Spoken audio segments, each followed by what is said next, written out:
Assalamualaikum warahmatullahi wabarakatuh. Kelompok kami yang beranggotakan Damazak Navarino, saya sendiri, Donna Agusti, dan Elza M. Clarista akan memaparkan atau mempresentasikan hasil diskusi kami mengenai konsep excellent, estetik, creativity, dan genius dalam psikologi positif. The Pursuit of Excellence. Kita mulai dari excellent. Apa sih yang dimaksud dengan excellent itu? Excellent adalah sebuah keunggulan, telah didefinisikan sebagai perolehan keterampilan luar biasa di bidang keahlian tertentu. Menurut Erikson dan Carnes 9496 dalam Compton dan Hoffman 2012. Terlepas dari daya tarik intuitif bawaan, penelitian yang cukup menunjukkan bahwa pembelajaran lebih penting daripada biologi atau bawaan untuk memperoleh keterampilan yang luar biasa. Jadi para peneliti itu meyakini bahwa sebuah excellent atau keunggulan itu bisa dipelajari. Apakah mungkin excellent diwarisi? Apa yang diyakini banyak peneliti adalah jika ada bagian dari keunggulan diwarisi, kemungkinan besar karakteristik fisik atau emosional yang cocok dengan persyaratan untuk olahraga tertentu, dan disposisi kepribadian yang sesuai dengan minat tertentu di bidangnya. Akuisisi pengetahuan dan keterampilan yang relevan dapat menjadi faktor utama dalam mencapai upaya excellent. Penggabungan pengetahuan dan keterampilan adalah upaya atau faktor utama untuk mencapai sebuah excellent. Pengembangan excellent. Setidaknya ada 3 faktor di sini yang mempengaruhi pengembangan excellent. Yang pertama, keterampilan kognitif. Basis pengetahuan besar di domain tertentu seseorang. Memiliki pengetahuan antusias dengan detailnya, minat dan penemuan tak berdasar ini dapat menumbuhkan rasa kesejahteraan di sekitar bidang keahlian yang dipilih seseorang. Jadi misalnya jika seseorang excellent dalam bidang olahraga tenis, mereka akan menggeluti secara total dalam olahraga tersebut. Kemudian ada motivasi komitmen. Orang yang unggul berkomitmen atau orang yang excellent berkomitmen pada domain khusus mereka. Jadi mereka benar-benar total dalam bidangnya. Mereka bertekad untuk berhasil dan dapat bertahan meskipun ada kesulitan. Kemudian yang ketiga, praktek. Mereka yang benar-benar unggul dalam disiplin tertentu seringkali mulai berlatih sejak dini, mulai jadwal latihan rutin, dan konsistensi praktek. Praktek ini artinya mereka konsisten untuk terus-terusan praktek dengan latihan yang rutin. Berapa lama sih mereka harus sengaja mengasah sebelum mereka mencapai status elit di bidangnya? Artinya benar-benar excellent di bidangnya. Secara tidak langsung, definisi excellent diartikan sebagai atribut orang yang berpengetahuan di bidangnya, termotivasi, dan didedikasikan untuk latihan intensif terjadwal. Menariknya, jawaban cukup konsisten. Berbagai disiplin ilmu, aturan 10 tahun menyatakan itu dibutuhkan setidaknya 1 dekade dedikasi. Konsisten berlatih sebelum seseorang dapat mencapai tingkat keunggulan yang tinggi. Erikson dan Carnes 94 dalam Compton dan Hoffman 2012. Jadi diperlukan setidaknya menurut penelitian itu 1 dekade atau 10 tahun agar orang itu benar-benar excellent. Dalam konteks excellent ada istilah resonansi. Doc Newberg dan rekan Newberg dan DKK 2012 dan Compton dan Hoffman 2012. Model atau konsep mereka mendasarkan keunggulan dalam keinginan untuk mengalami emosi tertentu, yaitu yang terkait dengan keterlibatan penuh dalam aktivitas yang disukai. Jadi ini adalah suatu definisi mengenai resonansi. Setidaknya ada 4 hal perangkat dalam resonansi ini. Yang pertama itu mimpi, perasaan yang dialami seseorang saat terlibat dalam suatu aktivitas. Kemudian yang kedua, intent persiapan bersama dengan praktik terlibat yang konsisten, menemui rintangan, dan yang terakhir, merangkul rintangan. Artinya berhubungan kembali dengan perasaan asli, mengambil tindakan. Kemudian ada passion atau gairah. Valeran dan kawan-kawan 2010 dalam Compton dan Hoffman 2012. Kecenderungan yang kuat ke arah aktivitas yang menentukan diri sendiri yang disukai atau bahkan dicintai, dianggap penting, dan di mana seseorang menginvestasikan waktu dan energi. Oleh karena itu, passion adalah minat yang kuat dalam komitmen pribadi pada suatu aktivitas yang dianggap seseorang sebagai inti jati diri. Jadi orang yang excellent itu sudah tentunya memiliki sebuah passion. Kemudian ada istilah great.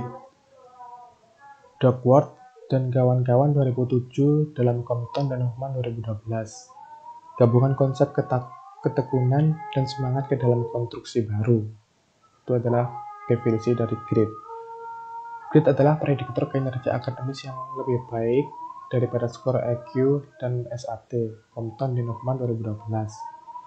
Duckworth juga menemukan bahwa grade meningkat seiring bertambahnya usia, dengan orang di atas 65 tahun mendapat skor lebih tinggi daripada kelompok usia lainnya. Jadi semakin tua seseorang itu, grade-nya itu semakin tinggi. Konsep ketekunan dan semangat di dalam konstruksi baru itu semakin tinggi. Demikian. Saya Dona Kristi selanjutnya akan menjelaskan mengenai estetik and the good life. Mengapa penting adanya rasa estetika? Rasa estetika ini penting untuk meningkatkan kualitas hidup pada pengalaman manusia, meningkatkan kesejahteraan manusia. Dan estetika ini dibahas bersama dengan kreativitas dan keunggulan karena estetika dan kreativitas itu saling berkaitan, serta cara mengkonseptualisasikan arti estetika adalah dengan mengapresiasi keunggulan. Di sini pun Averil Stana-Dalmor juga menyatakan bahwa estetik sudah didefinisikan sebagai apresiasi yang indah dan luhur. Selanjutnya, ada 4 atribut pengalaman estetika, yaitu ada kesenangan, penyerapan, minat intrinsik, dan tantangan. Lalu, di sini ada hubungan musik dan otak, di mana sudah banyak sekali penelitian terkait hubungan musik dan pengaruhnya terhadap otak. Musik itu dapat membantu kesembuhan pasien dari penyakitnya, membantu mengatasi rasa sakit, meningkatkan skor-tas pada anak, meningkatkan ukuran otak, merangsang pelepasan dopamin, membantu anak ADHD untuk belajar fokus dan mengendalikan emosi. Lalu, ada terapi seni, musik, dan tari. Seni dapat dimanfaatkan dalam berbagai terapi di kehidupan kita. Manfaatnya untuk meluruskan jalur saraf penghambat nyeri, menenangkan saraf pusat, dan mengembalikan fungsi jantung. Kayak musik juga dapat mempengaruhi suasana hati. Musik-musik yang keras akan berbahaya secara fisiologis. Dan musik-musik yang bahagia dapat meningkatkan kesehatan fisiologis dan kesejahteraan psikis. Kemudian, pengaruh keindahan moral sangat berkaitan dengan peningkatan harapan dan perasaan sejahtera. Selanjutnya, kita dapat menemukan keindahan di luar seni, yaitu kita dapat membangkitkan keindahan dalam berbagai bentuk seperti pada teori ilmiah, pada persamaan matematika, dan luasnya alam semesta. Di sini, estetika dapat berasal dari budaya, ketidaksadaran kolektif, berkembang dari penyesuaian hubungan ibu dan bayi, dan belajar mengapresiasi pengalaman estetika anak yang awalnya kita anggap kurang menarik. Kan tragedi Accept Be Beautiful, kita bisa melihat bahwa banyak karya seni yang mengambil tema tragis dan menyedihkan tapi tetap dinikmati oleh masyarakat. Di sini, melalui media seni ada 3 manfaat bagi masyarakat, yaitu ada rasa empati terhadap karakter yang mengingatkan kita pada kemanusiaan dan dapat berfungsi untuk meningkatkan rasa kasih sayang. Yang kedua, karena belas kasih ini kita mungkin memutuskan untuk tidak membiarkan tragedi seperti itu terjadi jika kita dapat mencegahnya. Yang ketiga, menjadikan karya seni sebagai kemungkinan kita merasakan emosi tanpa harus menjalani pengalaman aktual yang memunculkannya. Selanjutnya ada kreativitas. Kreativitas ini menciptakan hal baru, ide baru yang orisinil dan secara adaptif dapat digunakan untuk memecahkan masalah dalam kehidupan nyata. Kreativitas itu ada 2, kreativitas literacy yaitu berhubungan dengan kreativitas sehari-hari dalam menemukan solusi dalam masalah yang rutin dan umum terjadi, namun belum tentu solusi tersebut inovasi yang inovatif. Kemudian ada kreativitas fiksi yang dikaitkan pada kejeniusan, berhubungan dengan mengubah budaya dan sejarah. Lalu ada pandangan penelitian terkait kreativitas di mana kreativitas ini menjadi subjek yang sulit untuk diukur secara kuantitatif oleh peneliti, sehingga para peneliti itu membuat penilaian global untuk menentukan apakah hal tersebut kreatif ataupun tidak. Selanjutnya adalah ada creative person. Sternberg itu menyatakan salah satu ciri konsisten orang kreatif adalah terbuka pada pengalaman. Pemikirannya cenderung fleksibel, cukup toleran pada ambiguitas, memiliki rasa toleransi yang tinggi pada frustasi. Teresa Amabile juga menyatakan ada 3 karakteristik utama, yaitu ahli di bidang atau media artistik pilihannya, memiliki dan memanfaatkan keterampilan kognitif dan karakteristik kepribadian yang sudah dimiliki. Kemudian yang ketiga, mereka termotivasi secara intrinsik. Lalu ada proses kreatif di mana ada pemikiran divergen yang menghasilkan ide dan pemikiran konvergen yang akan menghasilkan solusi. Lalu, peran alam bawah sadar dalam kreativitas seperti yang sudah disampaikan Freud, Jung, dan Chris, yaitu memiliki ini bahwa kreativitas itu berasal dari ide, gagasan, dan pemikiran dari alam bawah tak sadar yang berproses menuju alam bawah sadar.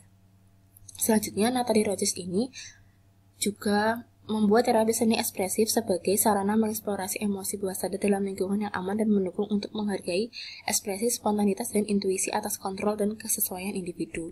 Selanjutnya adalah 4 tahapan kreativitas. Ada persiapan, ada inkubasi, iluminasi, dan verifikasi. Selanjutnya, otak kiri dan kanan dalam hubungannya dengan kreativitas itu selama beberapa waktu dianggap populer bahwa otak kiri menghasilkan pemikiran logis dan rasional, sedangkan otak kanan itu dikaitkan dengan proses kreatif, holistik, dan umumnya artistik. Nah, penelitian menemukan bahwa belahan kiri itu memiliki kecenderungan atau keuntungan kecil untuk pemikiran logis dan belahan kanan untuk pemikiran simbolik, setidaknya pada orang yang tidak ideal. Sehingga kesimpulannya, kedua belahan terlibat dalam kedua gaya berpikir, dan perbedaan antara kedua otak kanan dan kiri ini adalah masalah penekanannya, di mana lebih banyak ditekankan pada otak kanan atau otak kiri dalam penggunaannya. Saya Olga Clarista berikutnya akan menjelaskan tentang creative environment or press atau lingkungan kreatif atau pers. Jadi, kreativitas itu masih berhubungan dengan lingkungan yang mendukung. Lingkungan yang mendukung itu seperti lingkungan keluarga, lingkungan sosial, bahkan lingkungan sejarah. Nah, biasanya keluarga yang memiliki anggota keluarga yang kreatif itu memiliki karakteristik yang serupa atau karakteristik yang mirip.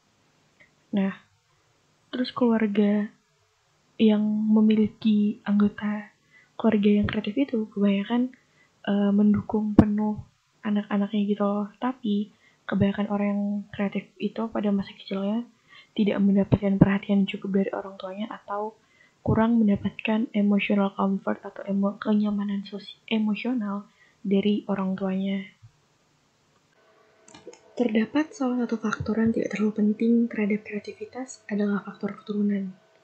Dalam studi tentang karakteristik anak kembar identik, di sini tuh ada sebuah korelasi antara skor kreativitas dan juga skor IQ pada anak kembar identik.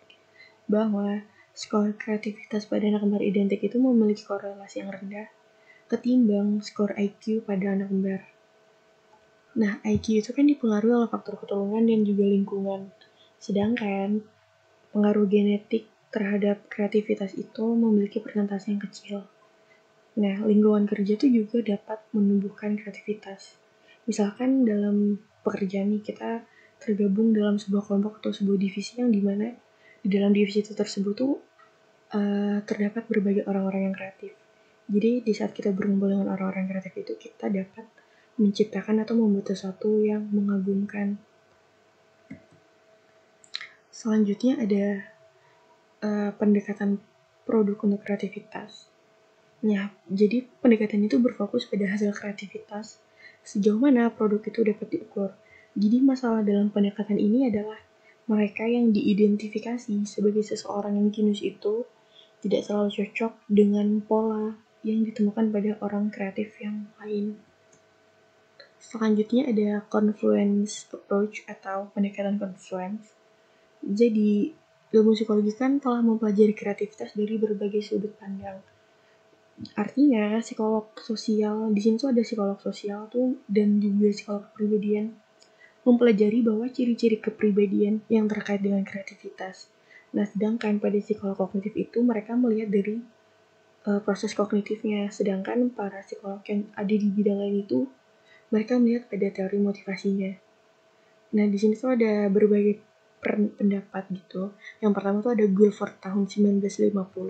Dia tuh menjelaskan bahwa kreativitas itu fungsi kognitif yang terdiri dari banyak faktor.